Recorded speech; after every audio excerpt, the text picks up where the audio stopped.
Aí, pessoal, vamos entrando aí. Espero o professor Juarez entrar, mandar o convite para ele. Ele estava meio atrapalhado aí com a câmera dele.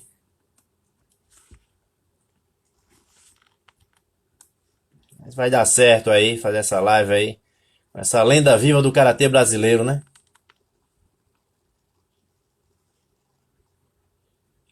Ô, professor Márcio.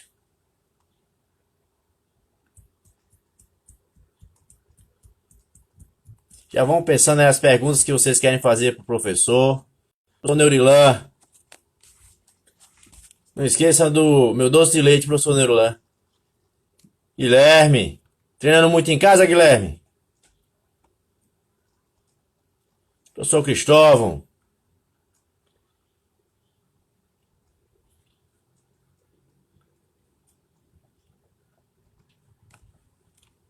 Vamos ver lá se ele tá acertando lá a câmera dele.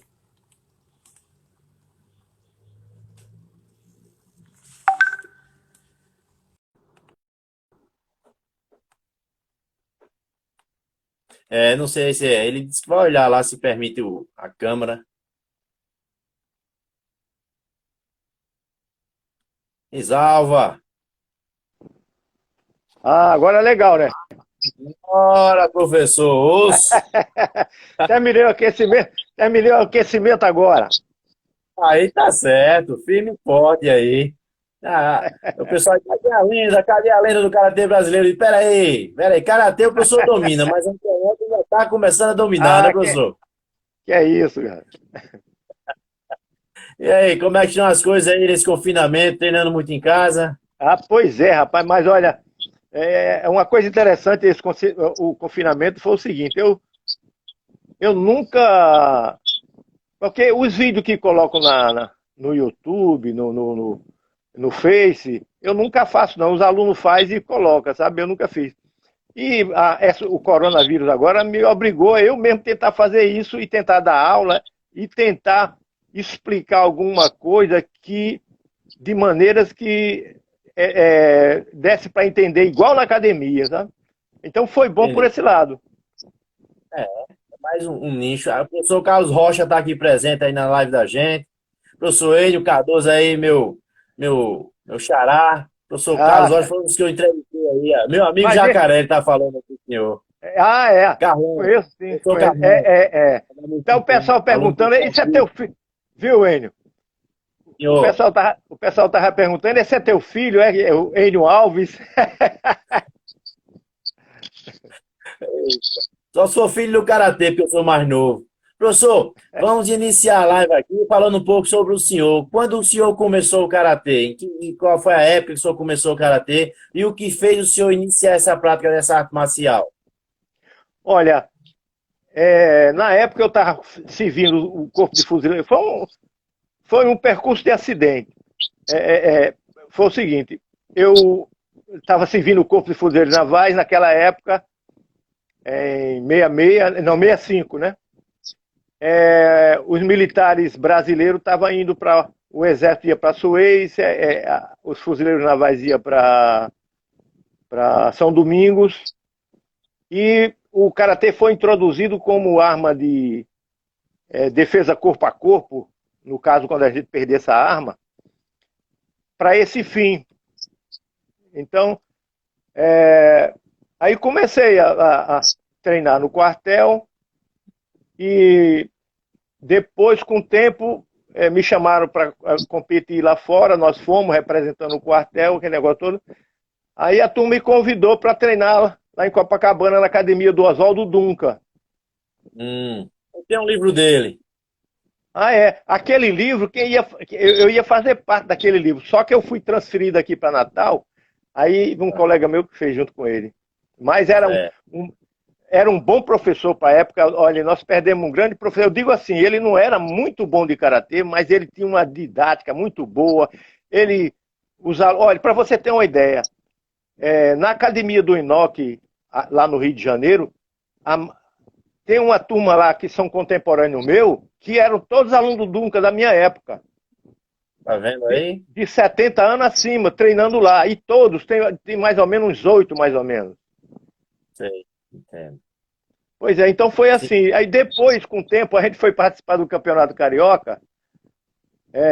Para você ter uma ideia, foi em 67, um Campeonato Carioca, um Dangai de faixa verde. O Dunca levou 88 faixa verde. A Combucan levou 10, a Shidokan levou 5. E eu sei que findou, um aluno nosso participou da final e perdeu. Eu perdi logo, acho que ganhei 2 lutas, depois perdi. Mas para você ver, enquanto a Combucan tinha 10 alunos, ele tinha 88.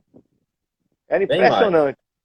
É, Professora pois Luci é. Nakama entrou aqui na live, a esposa do professor Edson. O professor Omar também está aqui na live, Ah, do cara, senhor. com ele lá de São Paulo, o Edson na cama, e a esposa dele, a Luci, foi da seleção, É, né? Exatamente. isso, isso. Pois é. Professor, me diga uma coisa, o senhor já foi campeão brasileiro mais de uma vez, não foi?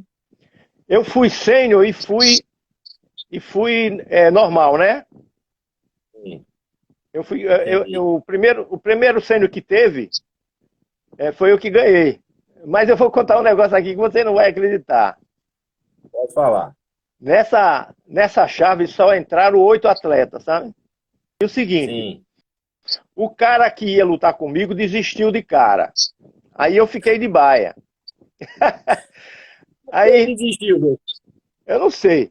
Aí o seguinte, Eu sei. aí eu fiquei de baia. O que acontece é o seguinte, findou que o Luizinho lá não, de Goiás, lutando lá com um camarada um colombiano que morava lá em Goiás, lutando com ele, e de lá ia sair o campeão para lutar comigo, o ganhador para lutar comigo. Aí eles saíram na porrada, os dois foram desclassificar. Tu já viu isso? Tá vendo aí? Coisa atípica, né, que aconteceu. Professor Omar também está aí na live, aí mandando um Pois é. abraço pro senhor. Sim, aí me fale mais, as competições antigamente, professor, na época que o senhor estava competindo. Qual o diferencial que o senhor acha das competições de hoje em dia para as competições de 40, 30 anos atrás? Olha, antigamente, naquela época, era o seguinte,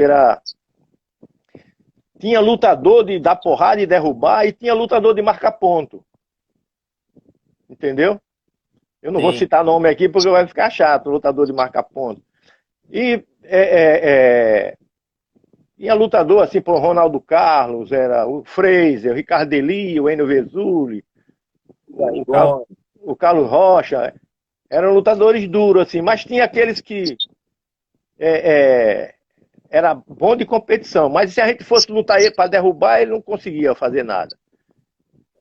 Então, eu pequei muito no campeão, eu cheguei várias vezes nas beiradas de ser campeão, e não ia porque eu ia lutar assim para fazer ponto e findava perdendo, entendeu? Aí eu botei na cabeça que não podia mais lutar para fazer ponto, era para derrubar mesmo. Então aí eu consegui ganhar.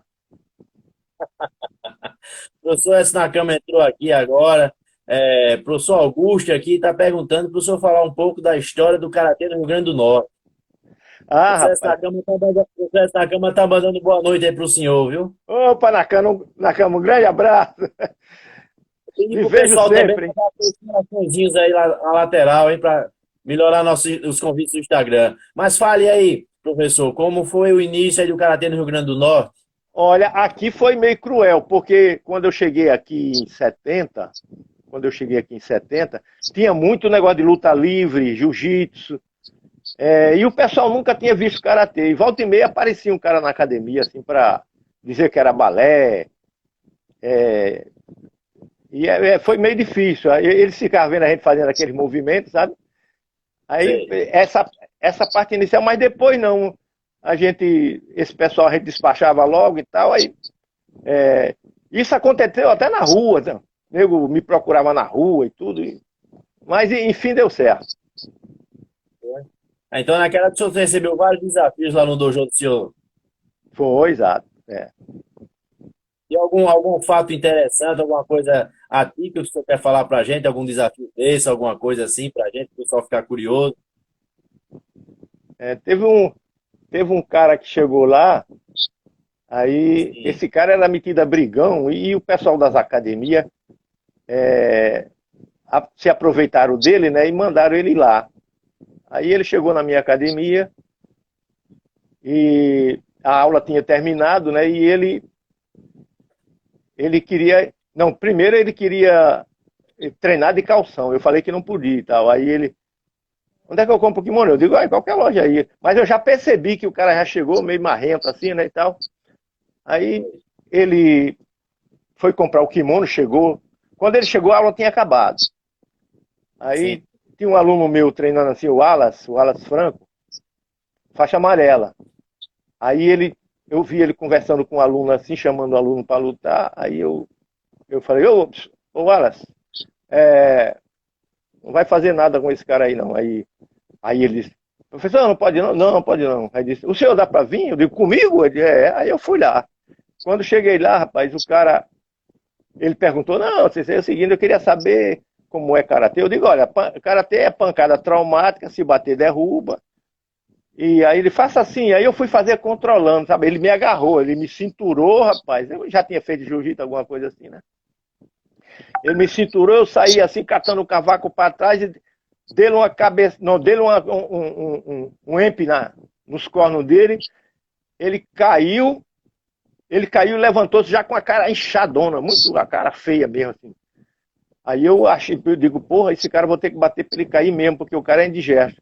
Aí ele veio, eu dei um pontapé no Maigiri nele, que ele saiu, a minha academia tinha mais ou menos uns 50 metros, ele saiu andando para trás e caiu. Aí quando ele caiu, aí eu corri lá, fui lá. Quando eu comecei a dar bombada assim para ele respirar, começou a sair macarrão, ele tinha comido uma sopa, sabe? Batatinha. Aí ele dizia assim, ele falava para mim, puxa, o que é que eu vou dizer para minha noiva com essa cara desse jeito? Eu digo, aqui só tem porrada mesmo. Ele procurou, né? Procurou por Esse onde? cara, esse cara era muito conhecido aqui em Natal, chamava Marcos Pedrosa, ele tinha sido filho de um governador e tal. Aí ele amansou. E uma certa vez eu me encontrei na praia, numa casa de veraneio, sabe?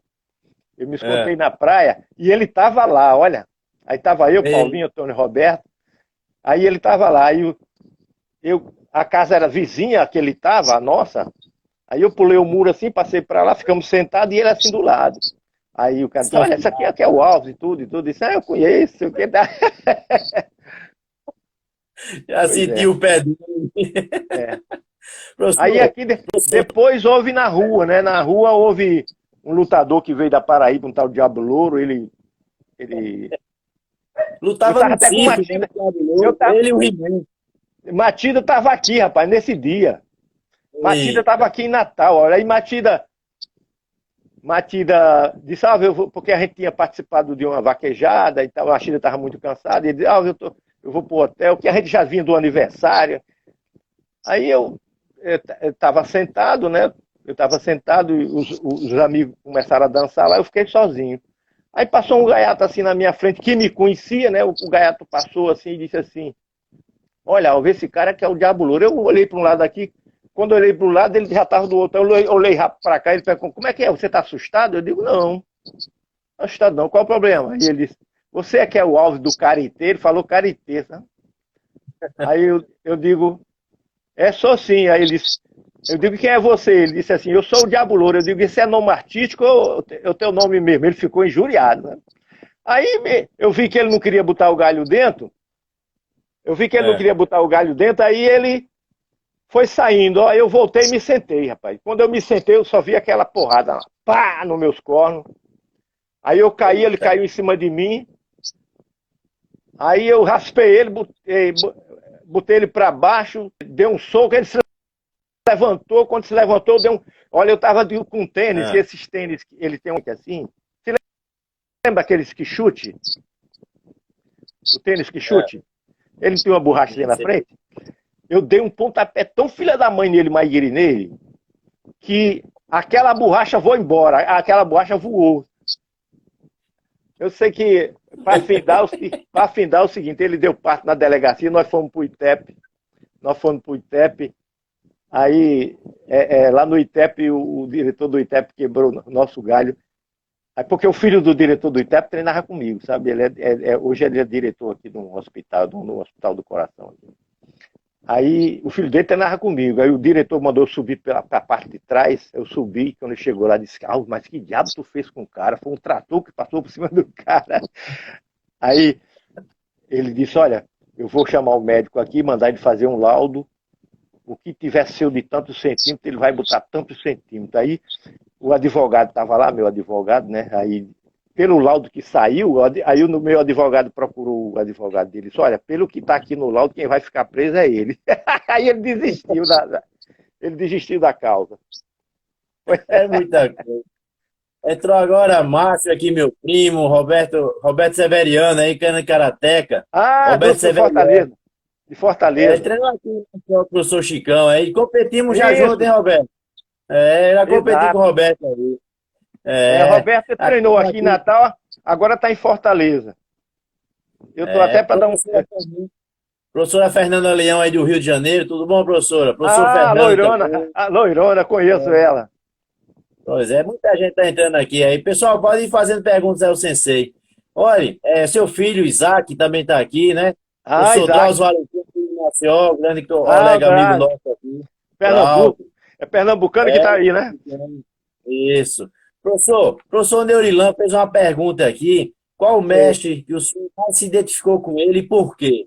Júlio Patriota também está aqui. Júlio, competimos, hein? Competimos junto também. Vamos fazer outra competição, Júlio Patriota. Professor, aí como eu falei para o senhor, professor Neurilan, ele quer Sim, saber qual professor, um professor de karatê aqui de Maceió, professor Neurilan, de Maceió, de Arapiraca. Ele quer sim, saber ah, qual tá. professor de karatê que mais se identificou e por quê. Dentre os vários Olha, professores que eu já tive, cursos. é, é, eu nunca quis me identificar com nenhum professor, não. É porque é o seguinte, olha, você vê o professor Nakayama, um grande professor de Nakayama, que formou grandes mestres, ninguém imitou o Nakayama, e todos eles são diferentes um do outro. É, o Kazi, Enoeda, quem mais? Shirai, o Okazaki, Kanazawa, entendeu? Então, eu não quero ser coadjuvante de professor, sabe? Eu quero ter o meu karatê. É isso que eu falo muito para os meus alunos, sabe, professor? A gente passa, às vezes, 10, 15 anos treinando karatê. Nós nos adaptamos ao karatê. Depois desse tempo, aí o karatê tem que se adaptar a gente. É por isso que a gente escolhe um toku e kata para treinar os golpes, a forma de treinar aqueles movimentos. Como eu vejo no senhor, o senhor tem um karatê que é o seu karatê.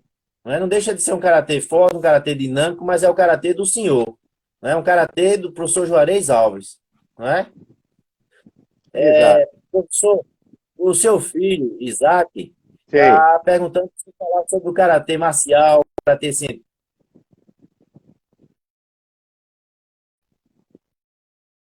O som não está chegando bem aqui, não. Karatê marcial? Sim, científico. Repete aí, Gilvan.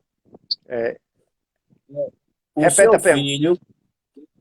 filho, Sim. quer saber sobre, o senhor falar sobre o karatê marcial, o karatê científico. Eu falasse um Ah, pouco sobre esse tipo de karatê. ah, tá.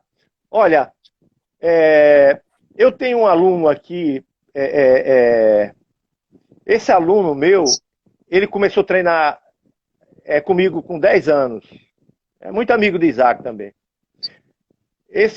Esse aluno é um aluno muito dedicado, e tem outros mais também aqui. Mas ele terminou engenharia mecânica, foi fazer mestrado e doutorado lá em São Paulo. Chegando em São Paulo, ele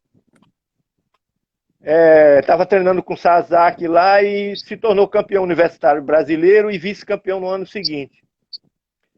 E ele veio aqui para Natal, se tornou professor da universidade, e nós temos um trabalho aqui na universidade, que esse trabalho ele me ajudou muito, porque o professor Kleber é um aluno muito bom de karatê, e ele às vezes via eu fazendo um movimento assim e ficava, ele não sabia como é que eu fazia aquilo, eu também não sabia explicar.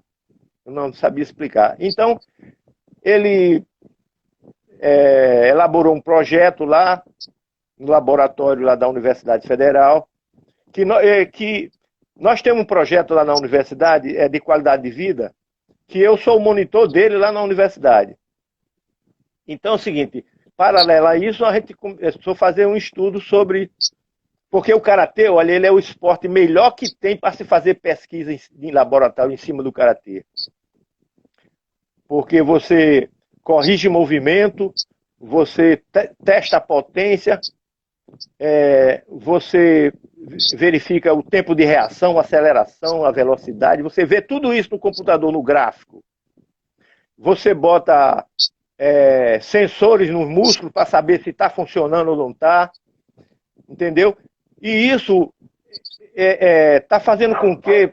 Porque eu vejo o seguinte, olha, o karatê, ele tem que mudar a sua metodologia de ensinar um pouco, porque o resultado demora muito do karatê para você fazer com que uma pessoa fique autoconfiante e seja um lutador.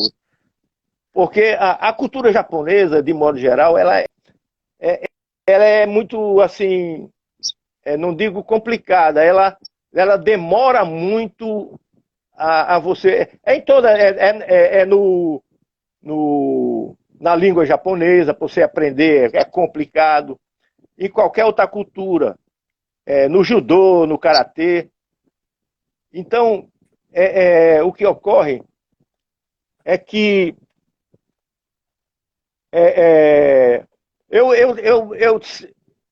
eu compreendo isso pelo seguinte, porque eu tentei várias outras culturas japonesa para entender o karatê, porque às vezes para você entender uma arte, você precisa conhecer outra. E eu faço bonsai, e bonsai tem muito detalhe no bonsai, que para você ser um bom bonsaísta, você demora muito também para você entender tudo, assim, o equilíbrio de uma planta. Então, eu vejo hoje, para nós ocidentais, a gente tem que procurar uma maneira, porque hoje a gente vê muitas academias de outras modalidades aumentando e o karatê diminuindo a quantidade de alunos. E se você for ficar dando aula, botando o cara em kibadate, batendo na barriga dele, na perna dele, não sei o quê, e ali esperando, e ficando 2 meses dando soco e tal, o cara vai embora. O cara vai embora. Então agora com esses conhecimentos que a gente está fazendo na universidade, eu tenho uma maneira melhor de associar, de misturar as coisas, sabe? Porque uma coisa errada que nós temos no karatê tipo assim, você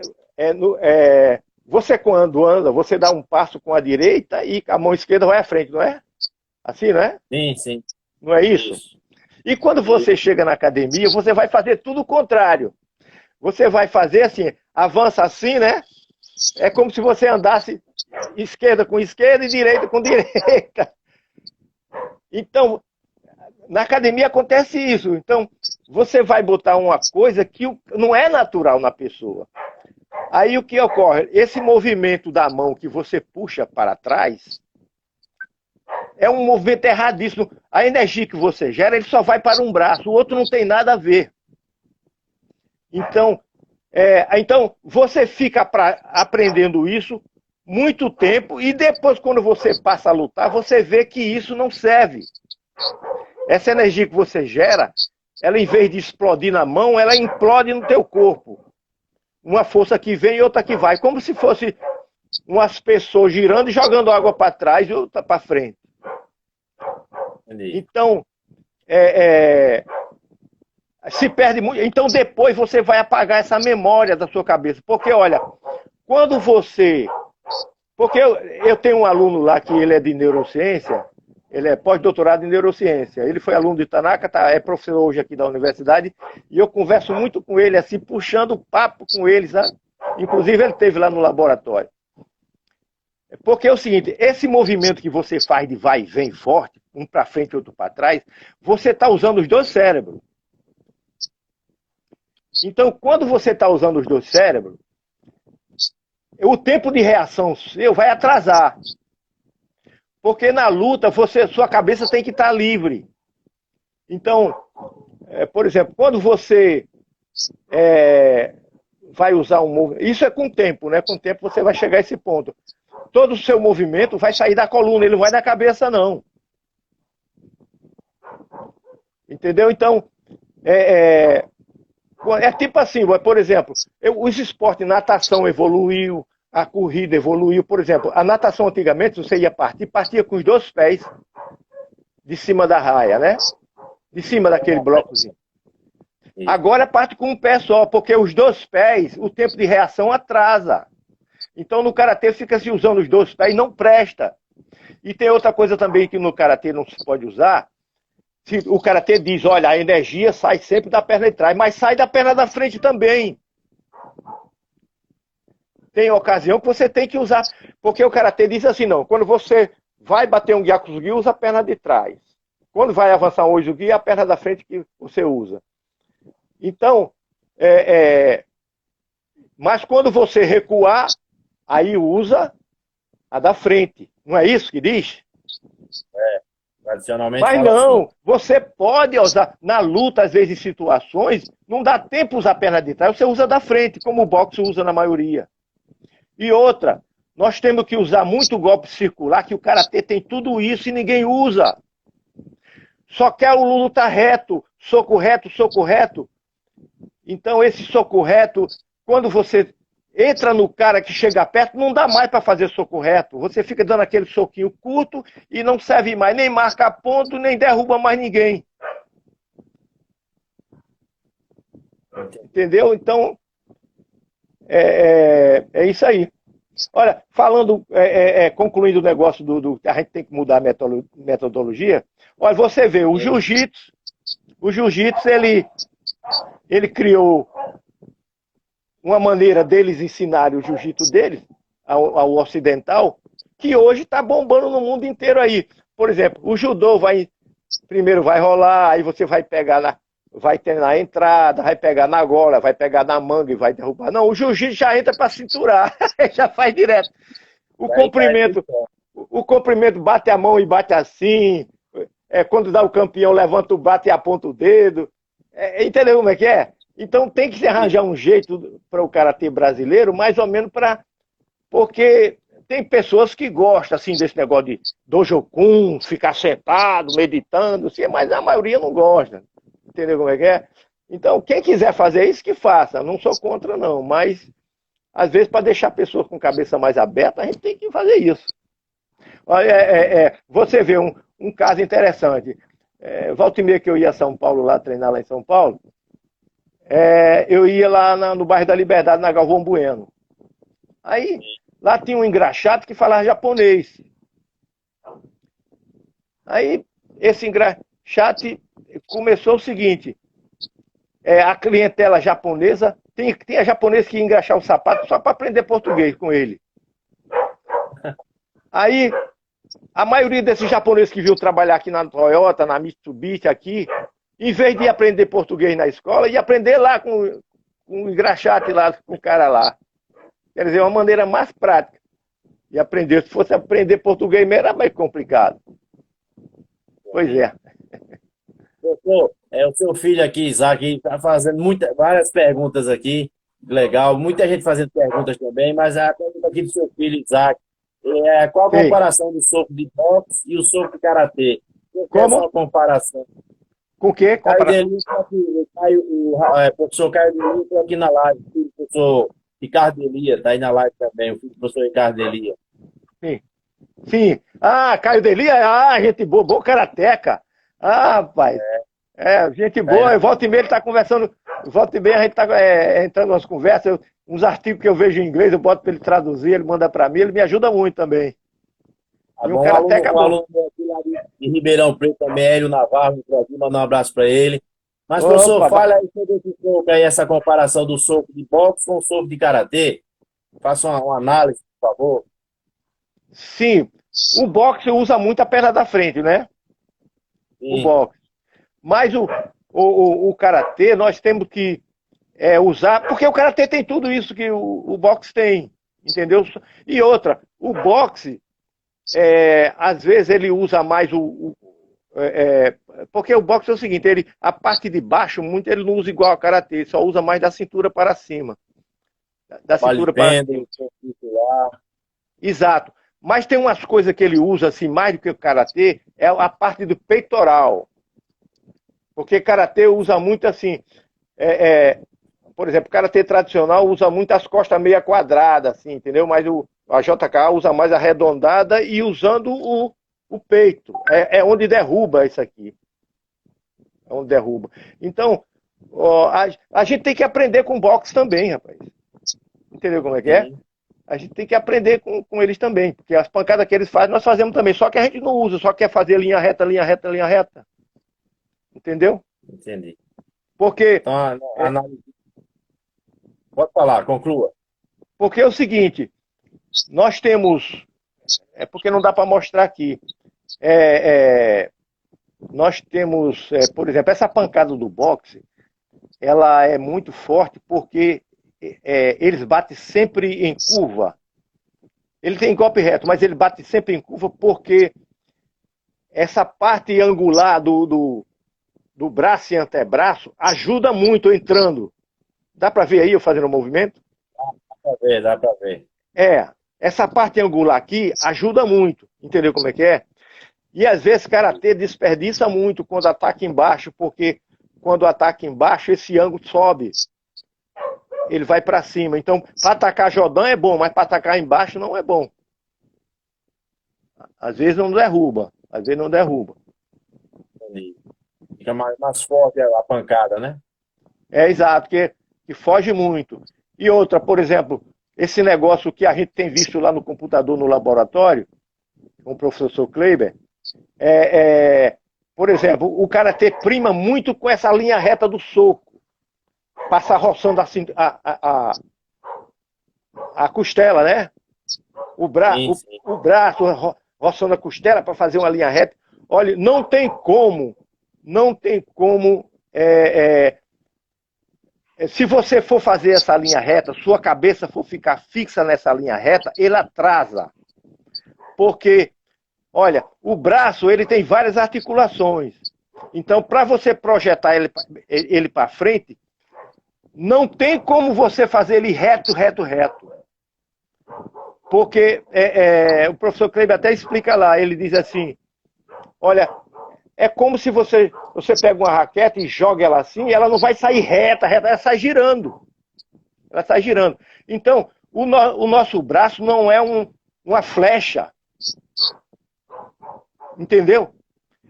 Ele Entendi. tem que abrir. Você pode olhar para Naka, você pode olhar para Osaka. Ele sempre, você vê o cotovelo saindo fora um pouquinho, mas se você for diminuir isso aí, diminui a velocidade. Então é melhor que você tenha uma velocidade maior e vai ter um impacto maior. Porque não tem como você. Se você for botar na cabeça que tem que fazer essa linha reta, não vai prestar. Você vai perder. Você vai perder muita coisa. Você vai perder tempo de reação, aceleração e velocidade, né? Entendi.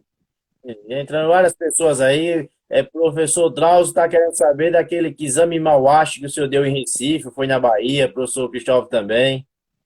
Eu até já vi o vídeo lá, um exame Mauache que o senhor deu num rapaz lá, o coitado cai no chão e fica lá meio. O que é que o senhor comenta isso Não, aí? olha, eu vou lhe dizer uma coisa. Por exemplo, eu, num curso lá com o Nishama na Argentina, me botaram lá para lutar com um cara lá. Eu derrubei o cara. Da Bahia, né, rapaz? Não, esse cara é do Chile. Hum, Aí, Nishama, era o curso de arbitragem. Aí Nishama parou e disse que não dava ponto porque eu bati com Hansoku, bati com o peito do pé. Aí eu fui fazer uma final no Sul-Americano lá na Argentina, acho que nesse mesmo dia. O Brasil empatou com a Argentina e o Tanaka falou com o Hugo, falou com o Robson, que se eles queriam ir, ele disse que não queria ir, e o Tanaka me mandou lá. O cara é o Munhões, o cara tem 2 metros de altura, grandão pra caramba, é muito famoso ele. Aí eu fui lutar com ele. Dei uma asqueri nos cornos dele, aí todo juiz deu a bandeira, Nishiyama foi lá, entrou e mandou tirar o ponto. Aí, olha, e uma certa vez no campeonato eu derrubei assim, Machida chegou para mim e disse, Alves, o professor Nishiyama falou comigo, disse que karatê não tem nocaute, você tem que bater com coxi. Eu digo, pô, quando eu bati com coxi naquele cara lá em Recife, eu quase mato o cara. Porque com Hansoku você controla um pouco, né? É mais fácil você dar. É mais fácil você dar uma chibatada, né? Mas com coxi, aí tem que entrar mesmo. Aí estão perguntando que foi Bahia versus Rio Grande do Norte. Um Kizama Astro deu no rapaz e nocauteou ele. Aí você foi o primeiro a socorrer. Foi. Foi Bahia e. Olha, aquilo ali foi tudo culpa do Caribé. Porque foi o seguinte, o que aconteceu ali foi o seguinte. Normalmente, quando vai se formar uma equipe para lutar, quando a gente caiu na chave que caiu com a Bahia, aí Caribé pensou que eu ia lutar por último, que é para se caso o Rio Grande do Norte estivesse perdendo, eu ia entrar para compensar. Mas não entrei, eu sempre entrava por primeiro, que era para estimular meus alunos. Então, quando ele viu que eu estava de primeira, ele mandou chamar os delegados de cada cidade para fazer a lista dos atletas de novo. Aí eu fiquei meio assim e tal. Aí eu digo, Antônio Roberto, não bota meu nome como nem Juarez Alves, não. Bota Gomes. Meu nome é Juarez Alves de Gomes, botou Gomes. Aí mandamos a ficha para lá. Quando chegou lá que ele viu que tinha Gomes, aí ele disse, olha, aí chamou de novo o delegado e disse assim, olha, agora bota o nome completo de todo mundo aí. Aí a gente teve que botar. Aí quando ele me viu, pegou o cara e botou de pontaria em cima de mim. Aí a cifra subiu, mas eu não tive maldade com o cara, não, realmente. Não tive maldade. Professor, eu vi uma vez o senhor falando sobre um tripé, que o senhor preza por ele. E o tripé seria o karatê, a sua arte marcial, a sua família e uma arte para compensar o arte marcial pelo karatê, que seria a arte do bonsai. O senhor tem esse tripé na vida do senhor. Então eu queria que o senhor falasse um pouco sobre isso para a gente. Olha, porque é o seguinte, eu não sou muito de seguir japonês ao pé da letra, não, mas na cultura japonesa ele diz o seguinte, a pessoa para ter um equilíbrio na vida, ele tem que ter uma arte, uma profissão, e uma arte, uma profissão, e o que mais? Outra coisa? Um lazer ou alguma coisa para... Não, é tipo assim, minha profissão uma arte, uma profissão, eu sei que são três coisas, né? Então, como o karatê era a minha profissão, eu digo, não, vou procurar uma arte. Entendeu como é que é? O karatê é uma arte, mas como ela era minha, eu vivo disso, então eu digo, vou procurar. Daí fui procurar o bonsai. Aí no bonsai, assim, exato, o bonsai dá muito assim, equilíbrio. Assim. Porque você, quando conhece outra cultura japonesa, dá para você entender melhor a outra. Assim, porque, olha, eu vejo assim, para você, bonsai é complicado demais. Ikebana, a cerimonial do chá, o cara para aprender a fazer sashimi, o cara faz um curso, é uma universidade inteira. É complicado esse negócio japonês. E a família também, né, que o senhor falava, né? Sim, a família, uma profissão e uma arte. Ah, é isso mesmo, beleza. O tripé, os três. O tripé, justamente. Então o senhor preserva essa filosofia de vida, a profissão do senhor com karatê. Exatamente. E também não deixa de ser o karatê, mas não é a profissão que seria a arte do bonsai, e a família do senhor, né? Isso, exatamente. Quem treina karatê? O seu filho Isaac treina karatê também? Olha, todos treinaram, só o Isaac que era um bom lutador, mas ele ficou decepcionado com esse negócio de seleção, divisão de karatê, entendeu? Aí mas é um bom karateca ele. Meus alunos ficam falando, pô, vamos levar o Isaac para treinar lá, não sei o que e tal. Ele é muito inteligente. Isaac, com 17 anos, ele já estava lutando foi vice-campeão brasileiro. É, é, eu cheguei, eu fui. Isaac estava na seleção brasileira e ia lutar na Argentina. Então, e quando eu cheguei na Argentina, eu peguei o avião aqui. Eles passaram um mês treinando lá em São José do Rio Preto. E de lá foram para Buenos Aires. Eu saí daqui, fui. Quando eu chego lá, vejo o Isaac fazendo negócio de embo. Eu não gosto desse negócio de embo. Não gosto. Aí, aí nada, ali, o Brasil lutando e nada. Eu chamei Tatsuki, eu chamei Watanabe, eu digo, Watanabe, pô, não vai botar o Isaac para lutar não, pô? Eu vim aqui ver para ele lutar, pô, negócio de embo eu não gosto disso não, pô. Aí, não, é porque ele pode desclassificar o Brasil, não sei o quê, pode bater em alguém aí, não sei o quê e tal. Aí eu digo, meu irmão, vou embora, vou ter... Pois é. Professor, falar algumas pessoas que entraram aqui, ó, Espaço é pro Derek, que é um rapaz que corta cabelo aqui muito bem, Maceió, professor Teofanes entrou aí, professor Neulan tá aí, professora Luci, Luiz Cláudio. Ah, Estão tá. pedindo um beijo para o neto do senhor Natan, lá de Florianópolis, Carla. Ah, Natan, conheço, sim, beleza, ele Tá teve aqui. É, Carlos, Cristina Gomes, Henrique Azevedo, Gilson Costa, Vanessa Fernanda, muita gente está entrando aí, Júlio Patriota, como eu já falei, Ah, Zeisa, tá. Fábio Rodrigues, Fábio é professor de Kendo aqui, professor Fábio, ele dá aula de Ah, Kendo, tá. já tem aula de Kendo lá no meu dojo também. Ah, o Kendo tem Muita muito. gente entrando O Kendo tem na muita live coisa. O Karatê tem muita coisa do Kendo. É, isso. Professor, me fala aí o que é que o senhor tem, assim, acha como desafio, como uma história, um fato no karatê. Um desafio que o senhor já enfrentou no karatê.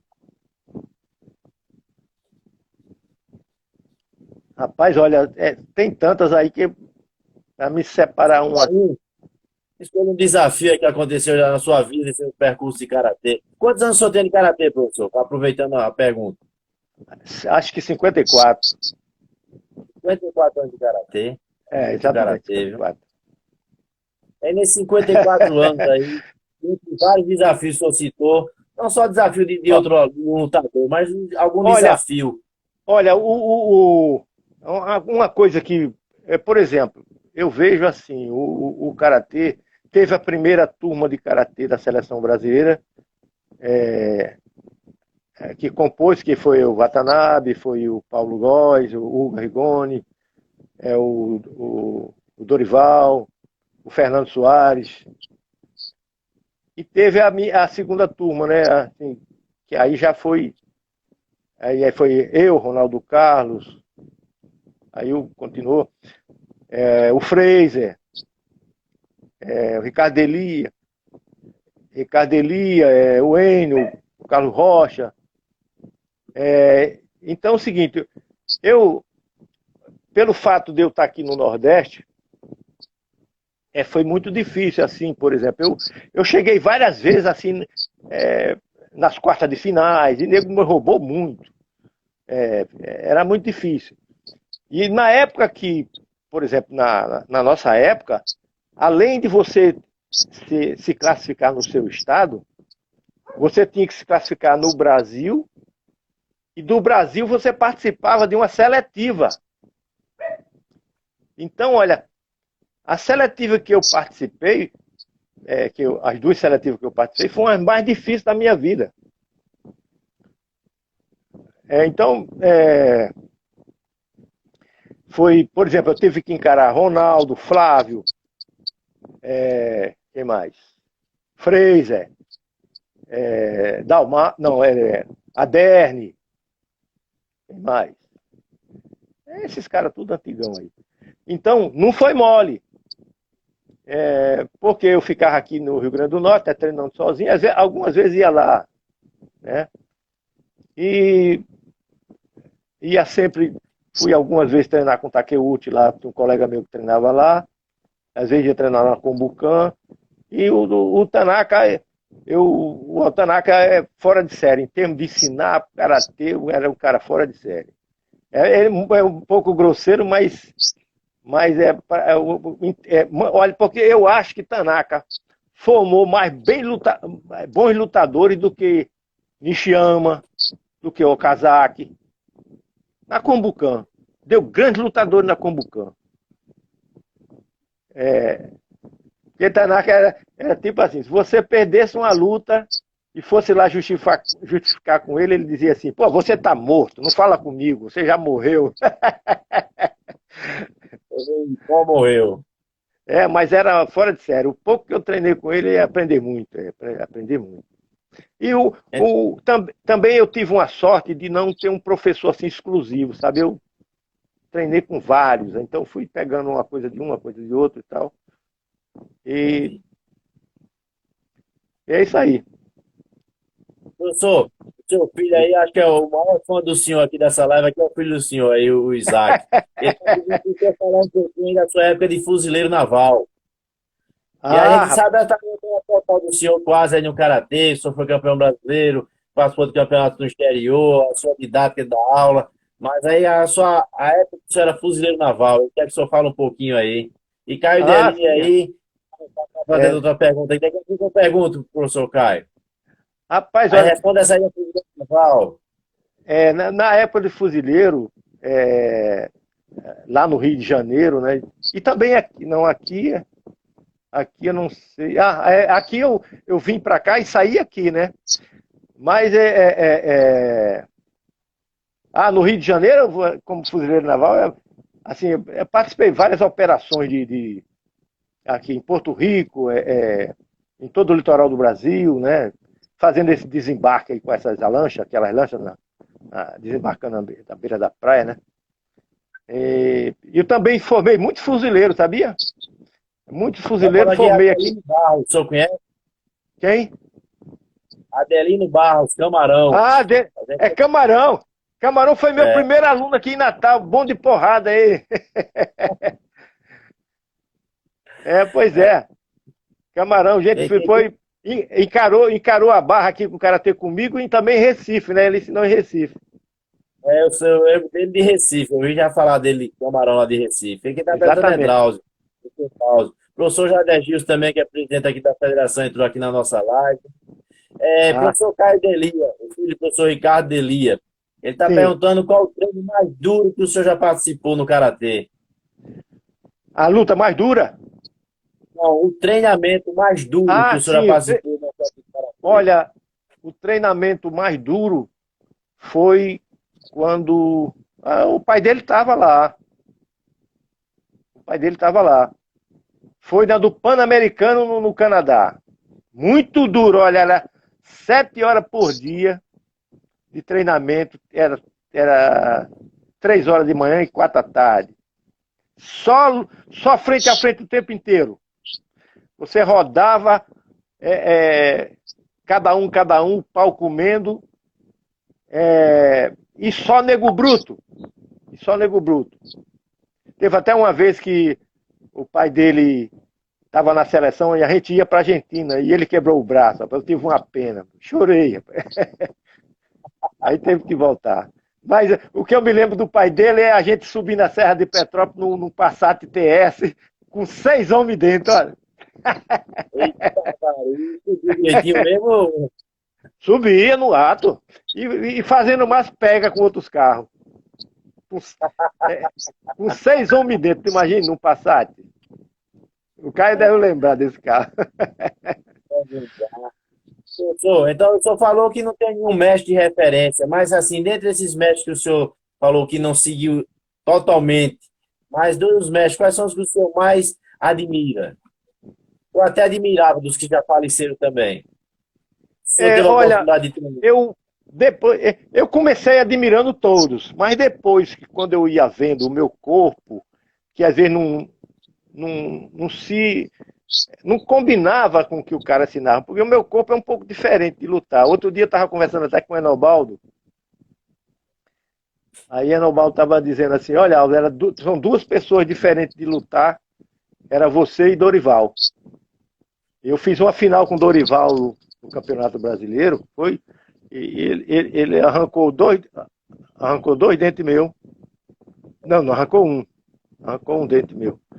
Foi, foi muito dura, mas lá na Bahia tinha um cara muito bom também, que era Almir Aleluia, ele é médico hoje lá em Salvador. A gente é amigo aqui, a gente volta e meia está conversando. Também era um cara muito bom. É, é, e eu sei que, porque naquela época é o seguinte, naquela época, você vê hoje o cara vai para uma seleção, o cara tem 20 anos de idade. Naquela época ninguém tinha condição com a idade dessa de seleção, não. O osso tinha que estar duro, assim, quebrava. Era aí. É mais E, difícil, né? Sim, você, mas diga, como é? diga o mestre que o senhor mais assim admirou, que o senhor conheceu. Olha, é, eu aprendi assim muita coisa com a saia, assim, o corpo ficar solto, sabe? Eu me identifiquei muito. Com Tanaka também, né? Com Tanaka, Matida. Tanaka Quem daqui mais? do Brasil. O Tanaka do Brasil. Eu não gostava muito do Tanaka do Japão, não.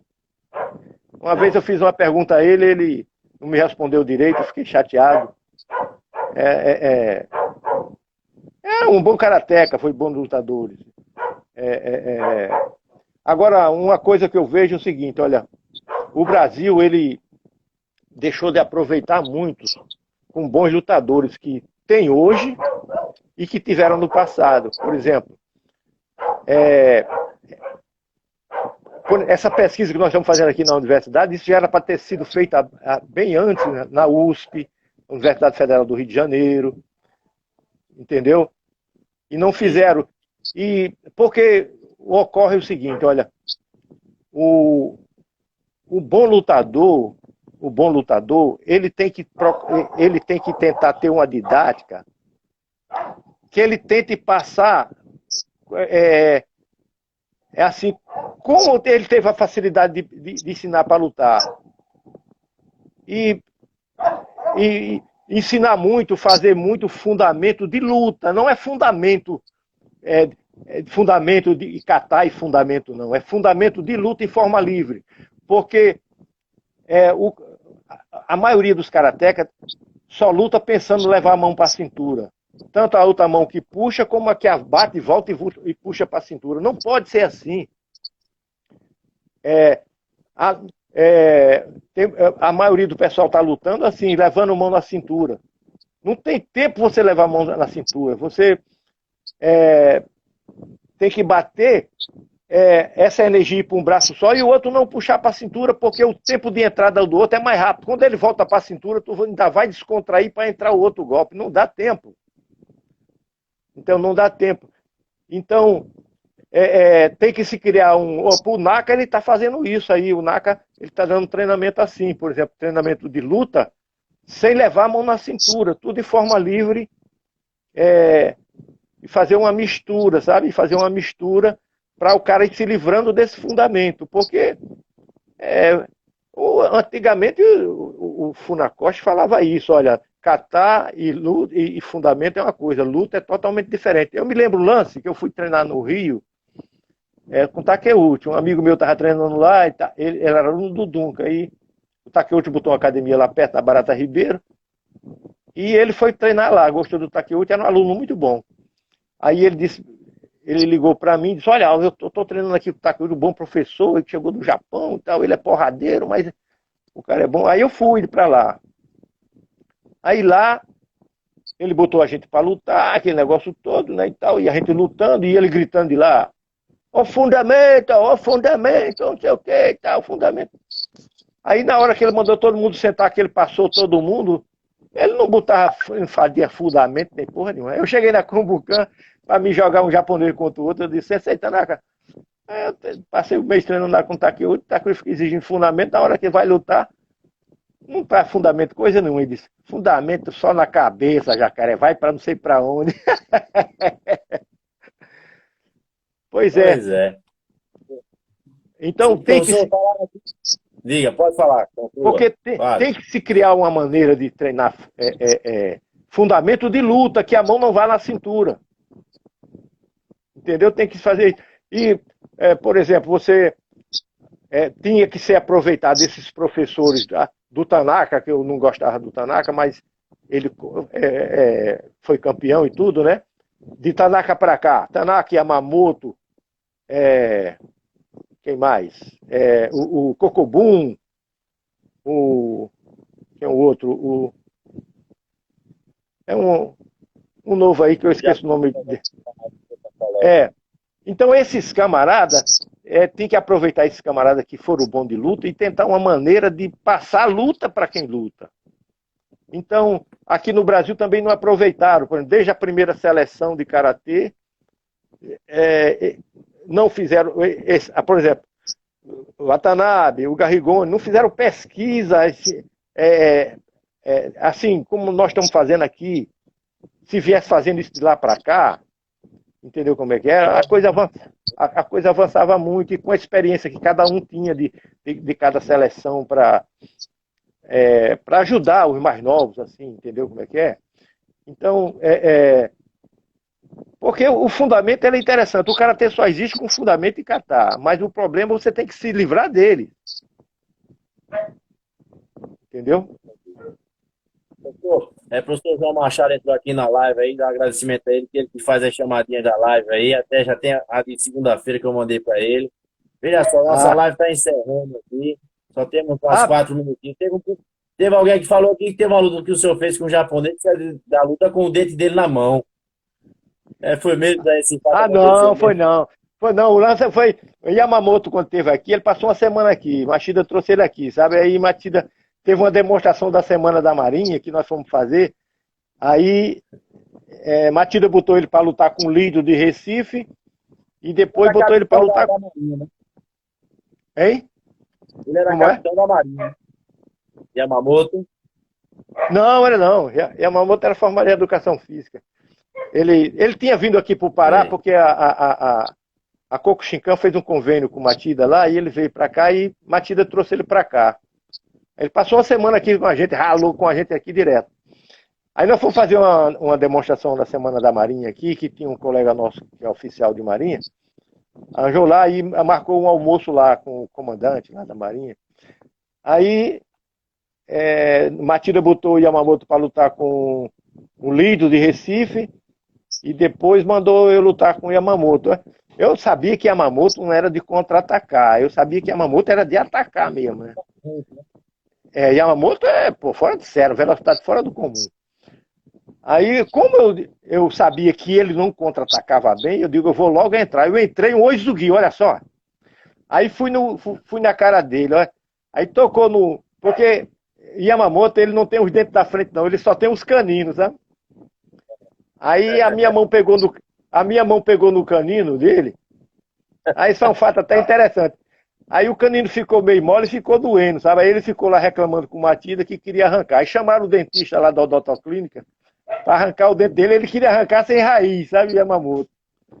Ele queria arrancar o dente e Matida ficou conversando com ele lá em japonês. E ele não queria tomar anestesia para arrancar o dente, queria arrancar no cru, ó. E o dentista só arrancava se fosse com anestesia. Aí ele aceitou da anestesia e tirou. O dente dele ainda está aqui, dentro de um vidro com álcool. A gente está encerrando aqui a nossa live, tem só 1 minuto. Eu queria agradecer demais ao senhor ter participado da live, mostrar aí quem é o senhor. Muita gente só escuta falar da lenda viva, uma das lendas vivas do karatê brasileiro. Agradecer, desejar muita paz, muita saúde. Um abraço aí a toda a galera. Um abraço aí a toda a galera. Pois rapaz, e essa nossa pesquisa aqui é porque ultimamente a universidade não está recebendo muita verba assim para pesquisa, sabe? Porque precisa muito de equipamento. Tá. Então a gente vai aprofundar mais isso aí, vamos tirar mais coisa pro karatê. Um grande abraço a todos aí. Um abraço. Um abraço. Tchau.